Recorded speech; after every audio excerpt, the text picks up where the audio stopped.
ଦେଶର ସମ୍ମାନ କର, ସମ୍ବିଧାନର ସୁରକ୍ଷା କର, ସ୍ୱାଧୀନତାର ଅପବ୍ୟବହାର ନ କର, ପାଠ ପଢ଼ ଓ ଦେଶ ଗଢ଼, ନଚେତ୍ ଗାନ୍ଧୀଙ୍କ ଡାକରା କର ବା ମରକୁ ଆଉ ଥରେ ସ୍ମରଣ କର। ପୁନର୍ବାର ସମସ୍ତଙ୍କୁ ମୋର ନମସ୍କାର। ସ୍ୱାଧୀନତା ଦିବସ ଅବସରରେ ଆପଣମାନେ ମଧ୍ୟ ଯଦି ଭାଷଣଟିଏ ଦେବା ନିମନ୍ତେ ପ୍ରସ୍ତୁତ ହେବାକୁ ଯାଉଅଛନ୍ତି, ତେବେ ଆଜିର ଏହି ଭିଡ଼ିଓ ଖାସ୍ ଆପଣମାନଙ୍କର ନିମନ୍ତେ। ଭାଷଣ ଆରମ୍ଭ କରିବା ପୂର୍ବରୁ କହି ରଖେ, ଯଦି ଆପଣମାନଙ୍କୁ ଭାଷଣ ଭଲ ଲାଗେ ତେବେ ନିଶ୍ଚିତ ଭାବରେ ଏହି ଭିଡ଼ିଓଟିକୁ ଲାଇକ୍ କରିବେ, ସେୟାର କରିବେ ଏବଂ ଏହି ଚ୍ୟାନେଲକୁ ସବସ୍କ୍ରାଇବ୍ କରିବାକୁ ଭୁଲିବେ ନାହିଁ। ତେବେ ଚାଲନ୍ତୁ ଆଜିର ଭାଷଣକୁ ଆମେ ଆରମ୍ଭ କରିବା। ସମ୍ମାନୀୟ ମୁଖ୍ୟ ଅତିଥି, ସଭାପତି ମହୋଦୟ, ପ୍ରଧାନ ଶିକ୍ଷକ ଓ ସମ୍ମାନିତ ଶିକ୍ଷକ ଶିକ୍ଷୟିତ୍ରୀ ତଥା ଉପସ୍ଥିତ ମୋର ସହପାଠୀ, ଆଜିର ସ୍ୱାଧୀନତା ଦିବସ ଅବସରରେ ମୁଁ ଅମରେନ୍ଦ୍ର ପ୍ରତାପ ସିଂ ସମସ୍ତଙ୍କୁ ହାର୍ଦ୍ଦିକ ଅଭିନନ୍ଦନ, ପୁଣି ଶୁଭକାମନା ତଥା ନମସ୍କାର ସହିତ ସ୍ୱାଗତ ଜଣାଏ। ଆଜି ଦିନରେ ପାଳନ ହେଉଥିବା ପର୍ବ ସମସ୍ତ ଭାରତୀୟଙ୍କ ନିମନ୍ତେ ନିଶ୍ଚୟ ଏକ ଉତ୍ସବ ପୁଣି ଗର୍ବର ଅନୁଭବ ଅଟେ।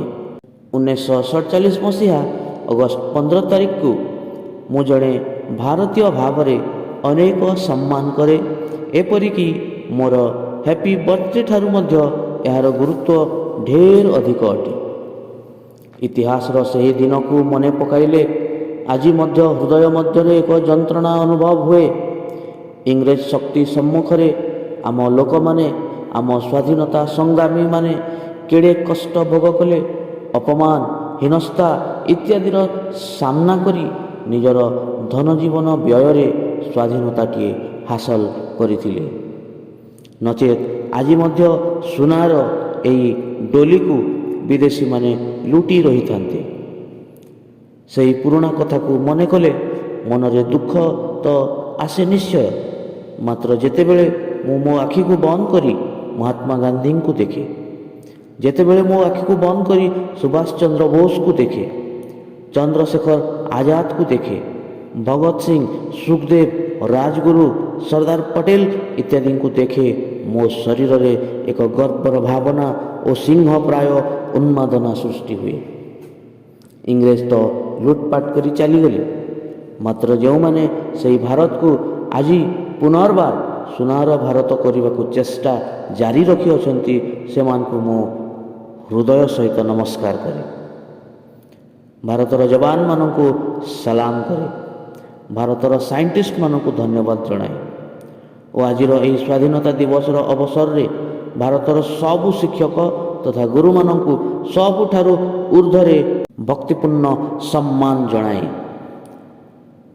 ଆମ ପୂର୍ବପୁରୁଷ ଯେଉଁ ଅପୂର୍ବ ବଳିଦାନ ଦେଇ ଭାରତକୁ ସ୍ୱାଧୀନ କରିଅଛନ୍ତି, ପୁଣି ଫରଫର ଉଡ଼ୁଥିବା ଏହି ତିରଙ୍ଗା ତଳେ ଆସୁ ଆମେ ଶପଥ ନେଉ ଯେ ଏହାର ଟେକ ଆମେ ରଖିବାକୁ ସର୍ବଦା ଚେଷ୍ଟା କରିବା।